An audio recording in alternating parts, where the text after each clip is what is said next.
समझ नहीं आ रहा अपने सैलरी इंक्रीमेंट का क्या करूं। बेटा इतना क्या सोच रहा है? अपने म्यूचुअल फंड्स के एसआईपी का टॉप अप करा ले। This is the right time. क्या? समझ में नहीं आया। बेटा इतना क्या सोच रहा है?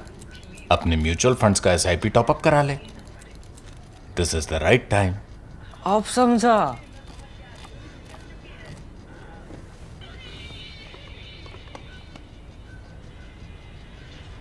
Mutual fund investments are subject to market risks. Read all scheme-related documents carefully. Participation in Zapad at that moment can only comfort Russia. I'm not talking about India.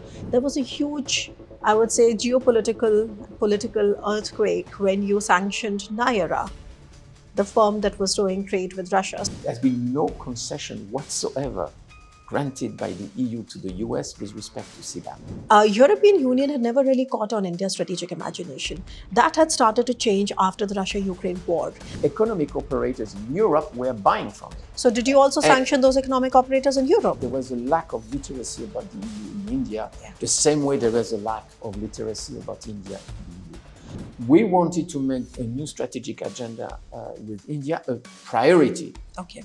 So we are walking our talk.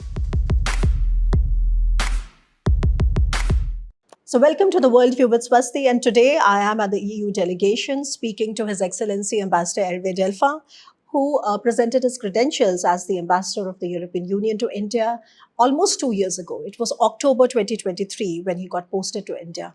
You know, he's having a 30-year-old career in diplomatic service, and before coming here, he served at the European External Action Service, and he's also a visiting professor of international relations. And I myself have studied a lot of papers written by him to better understand Europe's strategic agenda that we are finally now seeing unfolding. So, Ambassador, what a pleasure and honor to finally speak to you. Thank you very much, Swasti. It's my pleasure to be with you today. Right. So, as you know, the world is in a complete turmoil. Ever since President Trump has come back to the White House, you know, his position on European security, Russia-Ukraine war, on India keeps switching. And we are right now facing a lot of instability on that account. Now, having said that, when we look at Europe, a lot of transformation has been going on in India-Europe relations, something that nobody could have conceived of until about a few years ago. And in that regard, there is a new policy agenda that has come up. So why not we start the discussion highlighting the importance of this particular strategic agenda that has just come up just a few days ago? No, with pleasure. And I think you're right to put this policy document, which is a really a landmark document as far as the EU-India relations are concerned, into a broader perspective. Before commenting specifically on the disruptive politics, geopolitics of the day, I would like really to bring back this strategic context. In a way, the world has been going through transitions and turbulences for some time now. We can only see and say that it has somehow accelerated, but the sort of ground forces have been there in the making for some time. And the EU has been really reflecting on this new normal environment for some time that led to some specific strategic document that we issued that reflected a new intents, reflection of our positioning. And let me quote the strategic outlook on China, when we named China as both as a partner, a competitor, and a systemic rival. Right.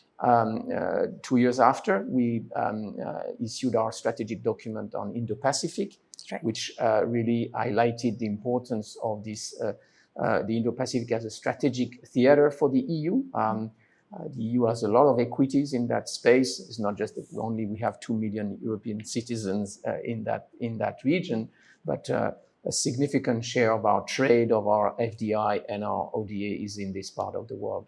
So there is a context where somehow the EU has progressively adjusted to the new normal of the geopolitics. And that has been also accompanied with a sharper reflection on European sovereignty and European strategic autonomy.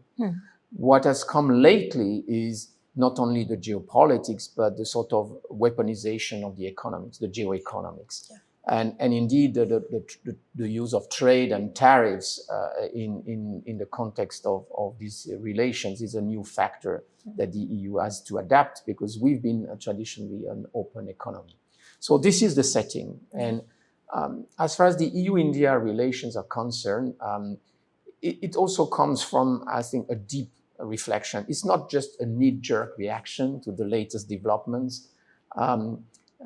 Just for our auditors and to recall that the EU had put forward in 2018 an initial and first document on how they see EU-India. At the time, India was not so much on the EU radar, geopolitical radar. And likewise, as much as EU was not on the Indian radar. So it was probably a first signaling. Yeah.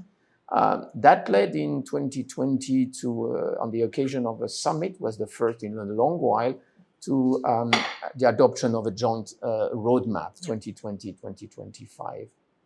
And this has somehow grown organically, and it has sort of had a sort of its own dynamic of deepening our cooperation in a variety of areas. There was about now we are about 50 areas of dialogue and cooperation initiatives. An additional element of signaling the intent of the EU to deepen the relationship with India was in 2022, when we relaunched the FTA, and where we decided and we proposed to India to have a Trade and Technology Council, which is something quite unique that the EU only has with the US. United States. And now we offered at the time with India. So already it was a signaling of moving further into the direction of firming up strategic relations. But I would say all what happened since then has simply vindicated this strategic assessment that we made. And probably what was maybe missing is the level of mutual confidence, comfort, and trust that this is the way to go. Well, you're right to point that out, Ambassador, because of course, as you know, in the Indian strategic circles, I'm sure you're no stranger to that. In fact, you've been one of the most visible ambassadors that the European Union has appointed in India, and you're no stranger to the Indian audience anyway. But you would allude to the fact that European Union had never really caught on India's strategic imagination. That had started to change after the Russia-Ukraine war. And a lot of changes, and especially the strategic deepening that you see, whether it is about appointing a military attaché to New Delhi or about all the changes that you're having right now. I mean, this opens areas that are new and cooperation. It also brings in, new challenges. Of course, the old, strongholds are there. The trade, the developmental aid, maritime security, hybrid threats is there. I mean, it's a very multidimensional thing. But could you just help the audience to understand how has your preoccupation with security in your continent also changed your worldview towards how you view Indo-Pacific and then India as a partner? No, I mean, first, you're right in underlining this element that we somehow did not catch the imagination of the Indian circles of power as much as India was not necessarily on the radar. Now, India is so much talked about in Brussels circles more than ever. And I think that is a point that shows how the relationship has evolved. And probably before we were seen through maybe a narrow lens. I think the Brexit somehow put much more spotlight on the EU in India's context. And strangely enough, it is without the UK in the EU that the EU-India trade has further grown. Yes. And even without an FTA today, the EU is the largest trading partner of India. Yeah. So that shows how much has been happening. But I would say, so on the economic side of things, but when it comes to the security, first, I would say the fact that in the Indo-Pacific strategy, for the first time, we articulated our vision that our interest also lies in this part of the world. Yeah. That for the first time, we highlighted that among the areas of focus for us, it was security and defense.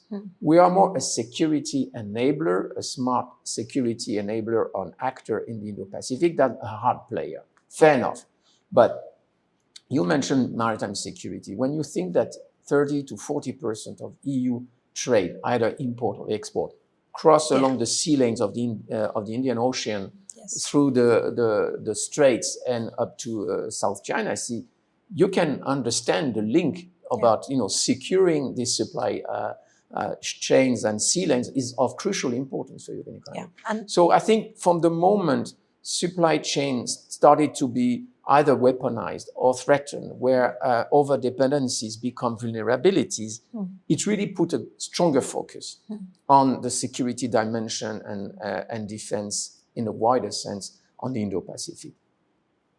In reverse, what happened with the Russian invasion of Ukraine in 2022 is this sense of danger and major security threat on our own continent, literally on our borders. Yeah. And I think that shifted the paradigm for the EU that our security was at stake and was therefore the foremost concern of all. I'd just like also to put the sequence, the chronological sequence right for our auditors.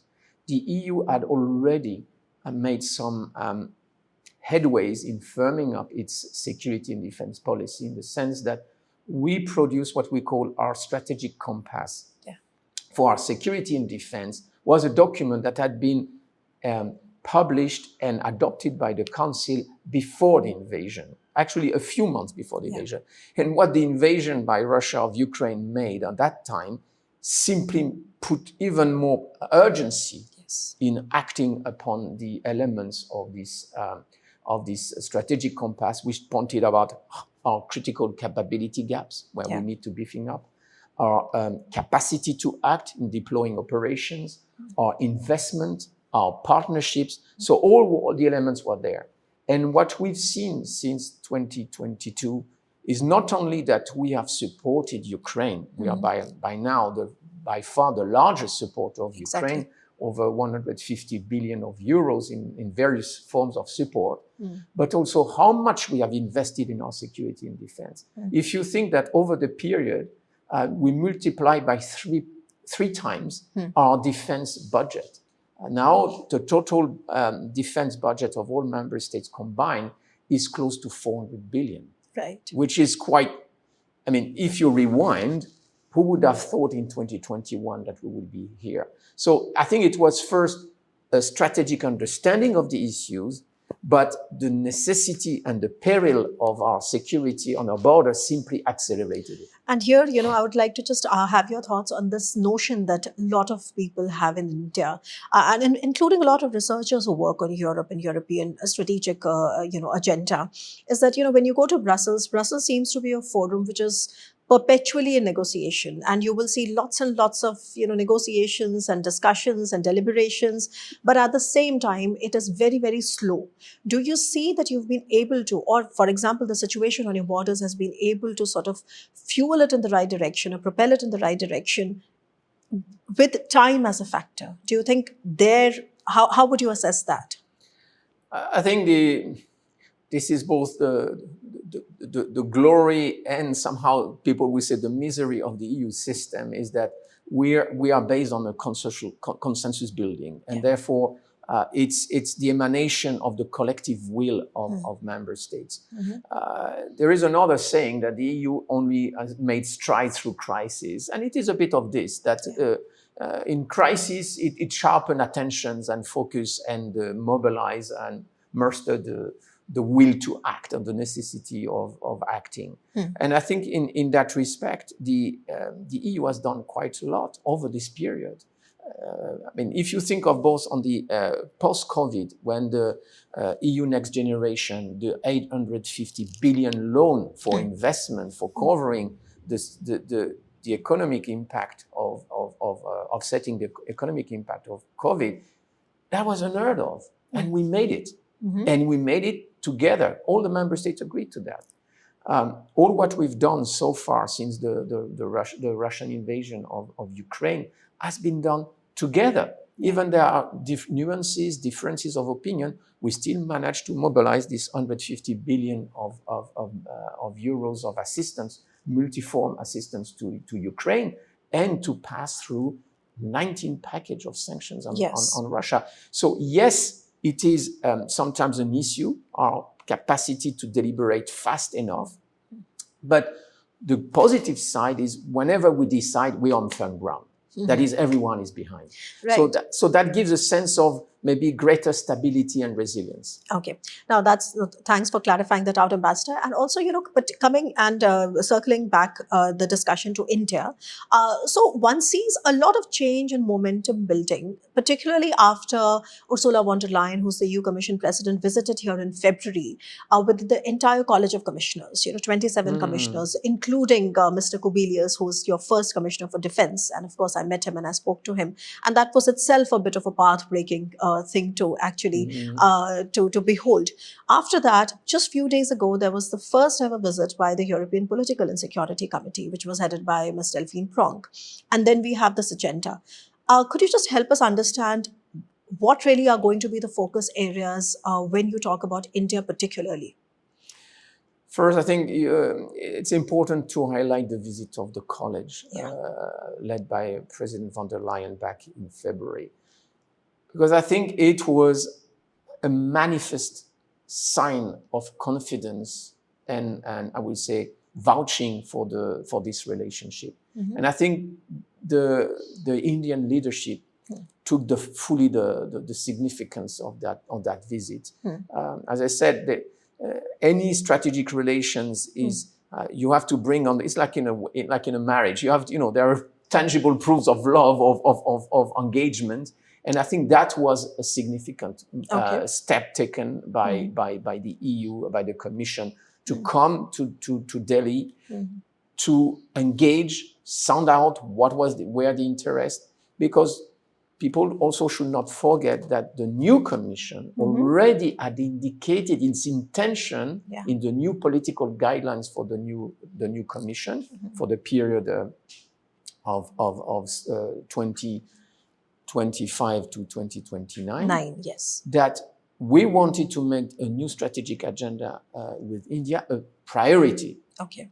So we are walking our talk. We walk literally our talk by coming to Delhi. And I think that brought this element of political commitment, of the intention we want to put in this relationship, and highlighting where we think we can do business together and how we can take it forward. And so security and defense was already flagged at that time as one area. And what you see now in the joint communication, this 19 pages document, which is highly substantial, highly ambitious, covered that ground of, as you mentioned, economy, trade, something which has always been there, which is a sort of a ballast in our relationship, technology, security and defense, everything which is related to mobility and global partnerships, plus enablers across the board. So it was really, at that time, sounding out. And what you see in this document is somehow the result of the process of deliberations and discussions across the board. Yeah. So that is really something that is important, again, to take note of, because the whole of government, the whole of system in the EU has been mobilized. Yeah. It's not something like an accidental exercise. So, no, that's very important, because, Ambassador, so let's just take it up one by one. So, of course, let's start with the economy. Of course, we have more than $200 billion worth of trade. EU as a bloc is India's largest trading partner and also source of investment, of course. Now, a couple of things.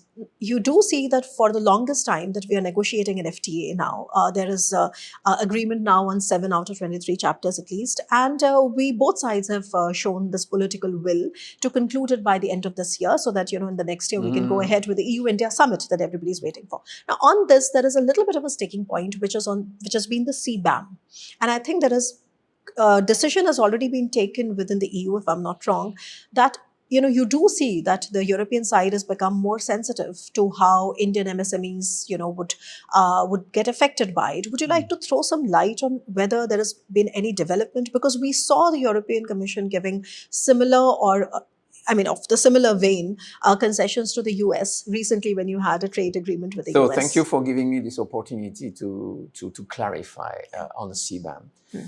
First, and that is the most important point in relation to your question, there has been no concession whatsoever granted by the EU to the US with respect to CBAM. Okay. There is no carve-outs specific to the US, and not to any members, to any country, partner countries for that matter. We have set our rules. Okay. What we've been doing is, as you know, CBAM is to enter into force on the 1st of January 2026. Yeah. Over the last 3 years, including 2025, we've been going through a rolling out and consultation phase. Yeah. Through this consultation phase, we have engaged with our partners, with the economic operators, because CBAM applies not by geography, but by economic operators in specific sectors. Those where you have high carbon content or hard to abate sectors like steel, aluminium, cement, fertilizers, I think. Yeah, these are the carbon heavy industries, yes. Aluminium, steel, etc. You know. So that is what we've been doing on the basis of the feedback received. And we came here, the Director General in charge of covering CBAM came here to India, engaged with the business association. The EU has also made its deliberation to simplify. So there was a first batch of measures of simplification, notably with an annual mass de minimis threshold of 50 metric tons, which actually means that 90% of importers of steels are out of the CBAM. Okay. That's the first thing. The second, so also small exporters that, for example, steel balls in small batches. So CBAM doesn't apply to doesn't apply. Okay. The second, we said, we will offset any CBAM measures against any equivalent measures taken at the national level in terms of carbon trading system or emission trading system. Third, we are now in the last phase. We have launched a call for evidence to all partners, including in India, to provide further elements that we should integrate in the specific regulatory legislation that will come in application of the CBAM. So we basically, at each stage, we've been listening and engaging partners to integrate concerns that they might have. So that is, I think, the element as we've shown that we were not like, totally blind, totally deaf to concerns. But the core of it remains for us is a greening, and it's a climate action. It's not a trade action. I've always said here in India to my Indian friends and interlocutors, had we wished to make CBAM a protectionist instrument, we will have designed it in a different way with way more firepower. Because at the end of the day, the levies that can be taken from the CBAM worldwide will only amount to 2 billion. Right. So it's not the point. The point is really about that. So I think there's been a lot of hype in many corners about CBAM. I think also a lot of misinformation, frankly, because it was always looked upon as this very demonic agenda, which is going to sort of make trade from the Indian exporters quite unviable, because they will have to pay so much tax. So I think that clarification is extremely important. And I would say also that when engaging with the Indian industry in cement and steel sectors, what I heard from them is that they know that the way forward is in greening their sector. They know that this is where the market will be. This is where they want to acquire the technology. I discussed with a leading industrialist in cement industry. He was explaining to me how now he's able to reduce the carbon content by 70%. His aim is to reach 70%. And even there was joint work done by, I think it was with Niti Aayog and the cement industry for a net zero cement and sector by 2070. So it's amazing what is happening in India. So for us, in a way, CBAM is an interesting also signaling of this is the way to go and accelerate it. Because there are two sides to the coin. And I would say, let me look at the head side of the coin. The EU is doing a lot here in supporting the amazing decarbonization of the economy in India. Yeah, I wanted to ask you about the climate financing aspect as well, as to what exactly the European Union is doing right now, and how do you see this growing in coming years? So there are two things. One is what we do at the bilateral level. The Yeah. other one is what is done in the context of COP30 negotiation on climate financing. On that later, even if EU is often, put into the same punching bowl as the West, and that we have to cough up the money for all the bad of the historical carbon emission. The EU always stands as the largest supplier of climate funding to this day. It's about 30 billion of climate funding per year. We know that it is not enough, but let's be clear: the climate funding will not come from public funding. Yeah. It will come mostly from the private sector. So I think some players are trying to erect artificial barriers in the context of climate negotiations because it's easy to castigate one part of the actors and saying you're the baddies. I think we are taking our responsibility. Okay. I think we have admitted that. We have been on record about and reflecting also on the common but differentiated responsibilities. That's one thing. On the bilateral EU-India, EIB, for example, is ready to put 1 billion of investment in green hydrogen. EIB, for instance, is the European Investment Bank, which is extremely active in India. The EU, through our Trade and Technology Council, we have identified the supply chain and the value chain of green tech as one area of focus. We have been working, and I think there is a tremendous potential in India about resource efficiency, circular economy, which can all contribute to reduce carbon emission. And I think, in Europe and many other countries, we've made some mistakes. And I think India has the opportunity to leapfrog and not do the mistakes we've done. And I think recognizing this and how important India is in terms of achieving global targets on climate, the EU has shown no hesitation in investing in the decarbonization of the Indian. And I think that will continue to be one pillar of our bilateral agenda. No, that's right. And I think that was really, how many times have we discussed that this information around CBAM has to be updated, in the interest of both the countries and their businesses. But there's another sticking point, Ambassador, which is that just few days before the Political and Security Committee came to India, there was a huge, I would say, political earthquake when you sanctioned Nayara, the firm that was doing trade with Russia. So how do we go ahead with this divergence and difference on India's purchasing of Russian oil that India believes it is doing in strategic autonomy? A, B, it is also refining that oil and selling it back to Europe. And then you obviously know how Donald Trump has made out that to be the centerpiece of his policy towards Ukraine. So how do we understand each other and have a better conversation on this particular topic? So maybe let's sort of unpack that, because there are many, many dimensions to your question. First, on sanctions. The way the EU sanctions have been designed, actually coordinated in the G7 plus format, when it comes to Russian oil, was designed as a capping. Yes, the price cap, Price capping. The idea is to curb oil revenues that feed into the war machine and war economy of Russia, while not disrupting the overall balance of the world oil market. Yeah, because 11% of entire global supply comes from Russia, so it is impossible to make and at the time when the first package were there, the global oil market was rather tight.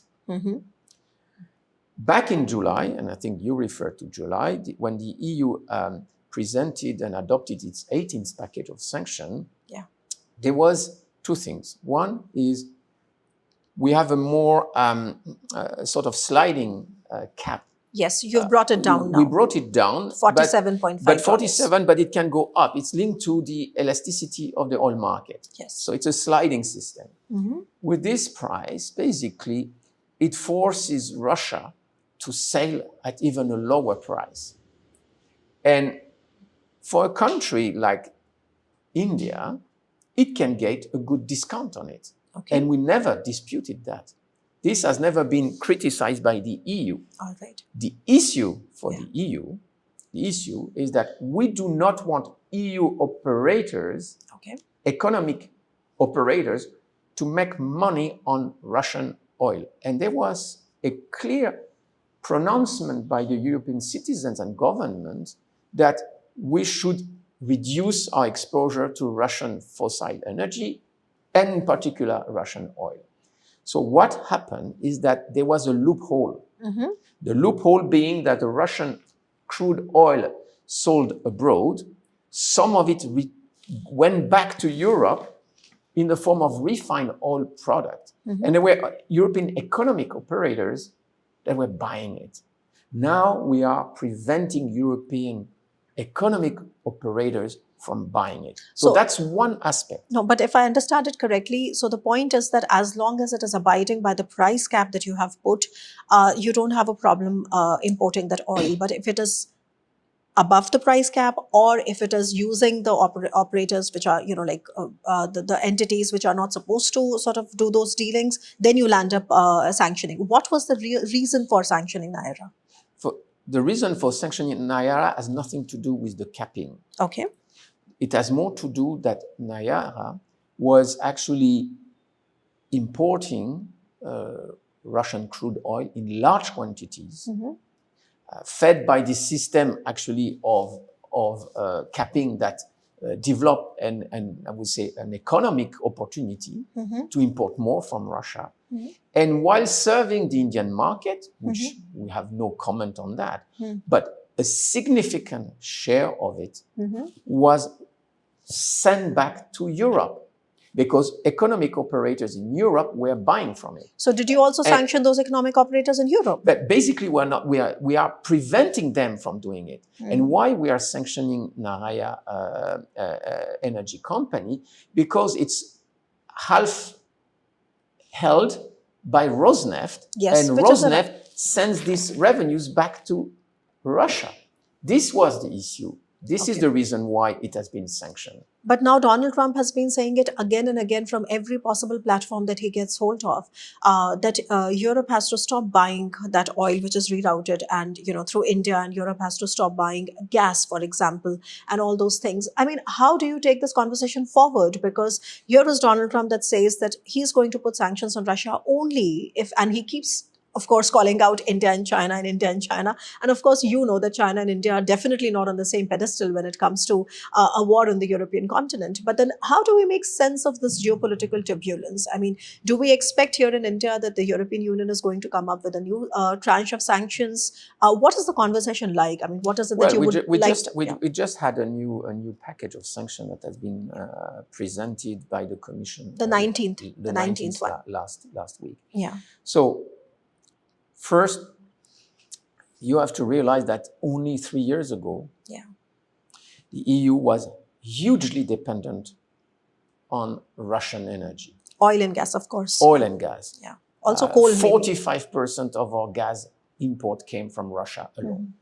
So imagine the adaptation that the EU has been doing to reducing. Up to the point now, there is a proposal to completely cut the EU from any form of Russian energy by the end of 2026, in a year's time. Yeah. It's massive. And it has come to a huge cost for European competitiveness. But we are ready to bear that cost because it's about our security. And I think on that, European citizens and European governments have been very clear. Even if it comes at a cost, it's a cost worth bearing it because it's about our security. And you've seen all these cases of violation of airspace of drones and Yes. and the Jets. likes and jets violating European airspace, this is not theory. This is real concerns we have about our own security. So we are ready to do what it takes to reduce, to put up our defense, but also reducing the war economy and the war machine. And actually, it bites. It works. And what has been your conversation with the Indian side on that? You have always been very optimistic about the conversation. No. When it comes to for the oil and oil revenues, what we have been saying to the Indians, well, there is the capping system. What we said that the re-export of Russian crude oil in refined form from India or any other place to Europe, this is a loophole that was existing, was created artificially. So we cut. India has become the largest supplier of refined oil products only since 2022. Yeah. So it shows that it has been artificially created by the system. So this is a choice that we are putting in Europe to cut ourselves from this Russian refined product. Okay. So that's one thing. The second is the entities that are basically pumping revenues into the Russian war economy, like Rosneft, which is half owning the Nayara. Yeah. And the third is the transfer in Russia through third entities of what we call common high priority products. Basically, dual use battlefield items that you would find in missiles and drones that are really hitting Ukrainian civilians and civilian infrastructure. That is called the CHP list, and the EU keeps updating that, yes. So on this, we've been engaging with and we have really a constructive dialogue with India that sometimes you've got artificially created shells and companies that are using Indian soil to actually buy chips or other similar equipment from Europe or from the US and use the Indian territory and then re-export. Yeah. And this is where we are saying that this is really harmful to us because it ends up threatening us. And so this is we share the data, the information we have, and we have this conversation. And but Ukraine has also time and again been showing, when through the drones and all the different weapons that it sort of intercepts from the Russian side, that there are also European components, there are American components. So do you have a uniform policy towards these things to stop it? But precisely, this is exactly what the CHP, the tracking of the companies that are finding ways to re-export to Russia product that originate from the EU, we want to cut it short. Okay. So like we had these discussions with UAE, with Turkey, with Kazakhstan, the same way we have it with India and with others. Yeah. One big challenge, and probably the biggest of all, is China. China not as re-exporting European chips and goods, but China as a supplier, direct, so which is another category. But at the end of the day, what is important is really to constrain increasingly to make the cost of waging war increasingly unbearable and expensive for Russia. No, and I think this is the purpose of the whole sanctions. So that's very important, actually, Ambassador, because as you know, that foreign policy, the business of foreign policy, of course, you've been doing it for 30 years. It's all about maximizing of convergences and minimizing of divergences, of course, right? So, and I think EU and India and the way their relations have gone forward is a very good example of that. And since we are talking about the red lines and the divergences, etc., of course, one thing then we need to understand better, which is that while Europe is transforming as a security actor, there is a new set of new instruments that European Union has come up with, and South Korea is playing a huge role in your military modernization. Israel is playing a huge role, and I mean, I have been arguing through my writings that India can also make use of the common procurement and all the incentives that you give on that. And, India has a stake because India can also sort of rake up its exports of dual use and systems, etc. But then comes a problem, which is that we have a completely divergent view on one of your red lines, which is that India participated in the Zapad exercises. And this was taken very strongly. I mean, Can you help the viewers understand why it became an issue in Europe? I think the fact of participating, and maybe this is an element that should probably better appreciated in India, in different parts in India, that participating in a military exercise, even on a limited, in a limited way with a small contingent, precisely an exercise called Zapad, which means in Russian West. Yes. So that leaves no ambiguity as to what the scenario is, cannot be taken otherwise as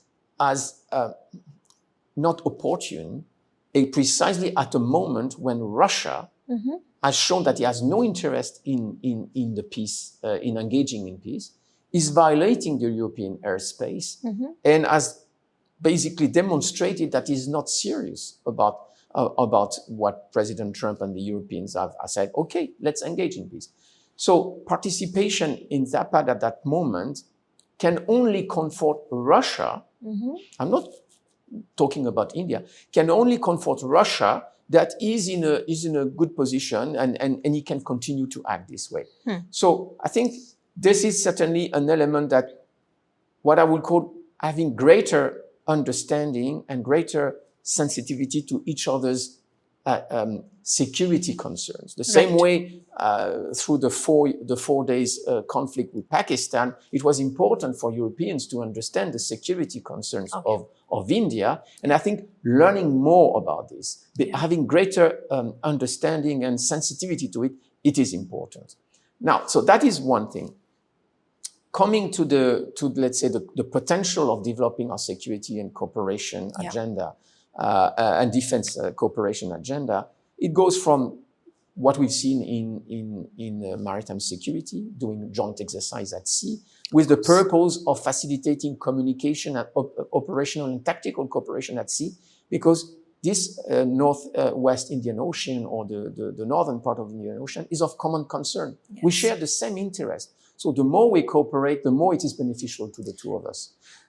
The defense industry, I think every crisis brings for any country, any geography, a deep look, a hard look about where their critical capability gaps are. And I think that happened here in India, the same it has happened in Europe. So the question here is, to what extent we can be to each other a provider of equipment where we both have critical gaps. And I think there is growing interest, growing probably even appetite, if you consider that European companies are already established in India, defense industry, and more Indian companies are also potential partners as a supplier in European defense components. Like, I mean, if you take shells, if you take drones, if you take missiles. So I think this is this area that we are now just at the cusp of developing this potential cooperation. And in this particular regard, there is a new instrument that the European Union came up with in May 2025, which is called SAFE, which is, Security Action for Europe, where it talks about giving a loan worth of 150 billion euros to member states that are interested in joint procurements, etc. And I know that, the South Koreans and Israelis are already sort of making headways there. Can you also share with the audience if you've received any intent from the Indian side to sort of play a more visible role through SAFE, through that instrument in Europe's modernization and security and defense? I think there is certainly an interest on the Indian side, I would say probably reciprocated on the EU side, to deepen cooperation in defense industry. At least I think we are just at the beginning of it. SAFE is an instrument indeed of common procurement that gives a sort of predictability to suppliers, and by the economies of scale you can have also better deals in that respect. I don't think there was any specific pronouncement by India on SAFE by itself, but I think on bringing our defense industry ecosystems closer, clearly I think there is a political signaling in that respect. And this is why there are some, I would say, you mentioned two countries, but I would rather say that indeed South Korea, Japan, and the UK are certainly the front runners, much less than Israel for reasons which has also to do with the current context. But what is important is that being part of that, you have sort of political requirements. So to have a security and defense partnership with the EU. So we have one with Japan. They were the first to have. With Korea, we just had one with the UK, with the Canada, which was the latest sign. So with 9 countries. I think there is strong interest, both on the Indian side and the EU, to have such a security and defense partnership. So that's one. The second, there is a very legal requirement, which is for what we call a security of information agreement, which is basically being able to exchange confidential information which relates to the defense and defense industry issues. So you have somehow to go through that steps of the political requirements that we feel confident, we are like-minded, the legal requirements for the channeling of information. And then after comes the more industrial side of it, where I would say economic operators are ready to engage and there is mutual interest in specific areas. So we are not reached that. But I think everything is lined up to go into that direction. And I think this is what lies ahead of us. Right. No, I personally have also been writing that this is something which can really bring immense, potential, especially as Indian MOD looks at exporting more and more to the world. Now, Ambassador, this has been a fascinating conversation and you've been so candid. Just a couple of things before I wrap it up. One is that, that Donald Trump is giving us a lot of trouble with respect to the H-1B visa. And here is European continent, of course, bilateral countries, like a lot of individual countries with whom we have excellent bilateral ties have come up and said, like Germany, for instance, that they would love to have Indian skilled workers and IT engineers. Do you think that could be a kind of a push for better mobility between our two sides? I think the worst would be to define the EU-India mobility framework as a sort of a default to the US. No, I totally understand that. It is important to realize, what I'm saying that, let's be clear, we have seen a gradual trend of more Indian students, researchers, skilled workers to come to Europe. This has translated in statistics. I think there was on the application to any form of visa short term last year, there were over 1 million Indians applying with an approval rate of 85%. So the trend is there. Several member states, because it's a member state competence, have developed a bilateral mobility and migration agreement with India. And you will see also in this joint communication an element that it really insists as one of the enabler of the EU-India strategic agenda is mobility. Okay. So we are working on that. And it was interesting and I would say very heartening when I flagged off to the students, or the Indian students, part of the last batch for Erasmus. And I was engaging with them. And they had so much interest. And I must say to your auditors, Erasmus Plus is a program that offers a 2 years placement in Europe with the possibility to be in one country +2, to learn languages, to graduate with a top-notch in European universities and have really a diploma in any area. So India historically has been the largest cohort. So it shows the interest. They were all excited about going to Europe because it's not just, what Europe stands for in terms of affordability, quality of education, of high education, but it is the cultural experience, learning languages, the quality of life. So I really think that at the end of the day, all what we're talking about, bringing EU and India closer, you need strategic convergence. Yeah. You need economic benefits, mutual benefits. Yes. But the blood of it, at the end of the day, is what people to people ties, exactly. And also on that account, I think we are in a good place and with a significant potential for growth. As I said, determined by our bilateral understandings of where the potential lies to do more, and not by any other entity because there are issues with them. No, I totally understand that. I just said because of that, it suddenly sort of takes on a different kind of a spotlight. I can understand from the Indian perspective. Yes, it from the certainly Indian does. perspective, yes, of course. Well, that's been really very candid, Ambassador Delphin. And just, before wrapping up, your tenure, in my opinion, is going to be the most transformative of tenures of any European ambassadors, here.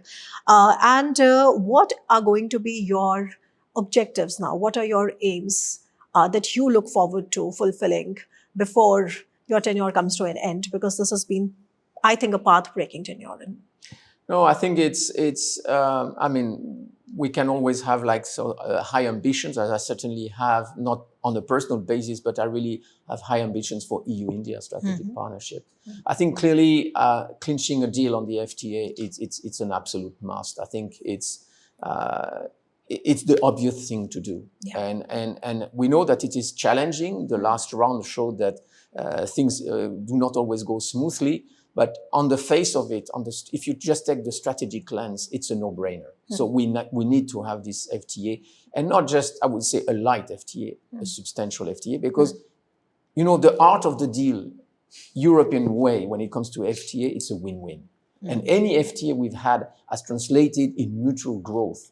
And by the way, India runs a trade surplus with the EU of 20 billion. Yeah. And we never talk about any problem with that. So I think people should also appreciate that aspect. The second, as I think, is, of course, all this joint communication. This is the joint communication of the EU side. The idea is it's an offer. It's both a political vision and a policy offer made to India.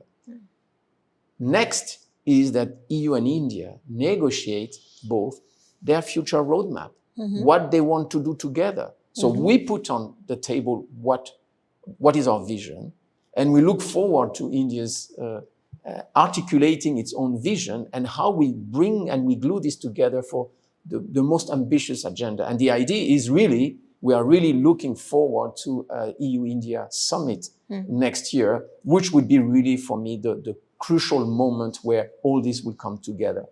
And probably on a personal note, as you know, you referred to the fact that I was been professor and I've been director of policy planning. Deepening the mutual understanding is absolutely key. What struck me when I arrived, there was a lack of literacy about the EU in India, the same way there was a lack of literacy about India in the EU. And that's the reason why the more we can nurture multi-level this relationship, the more important that think tanks, experts can move from one place to another. And I think this will be an absolute key for the future of our relationship. It's not just gov to gov, not business to business, people to people. So it has to be a whole lot. Yeah. And I'm quite confident that you refer to transformative to qualify. I think this is part of the transformative dimension of our partnership. Well, I completely agree with what you said. And in many ways, I say that whatever's happening in your continent and whatever's happening in our side of the world has been an enabler of conversations, and which is going to take our two sides a long way. On that note, I have to thank you, Ambassador Hervé Delphin, for taking the time out, being so candid, honest, and so kind with all the explanation and answering all these questions and many uncomfortable ones too. And you are watching The WorldView with Swasti, and you stay tuned for another episode.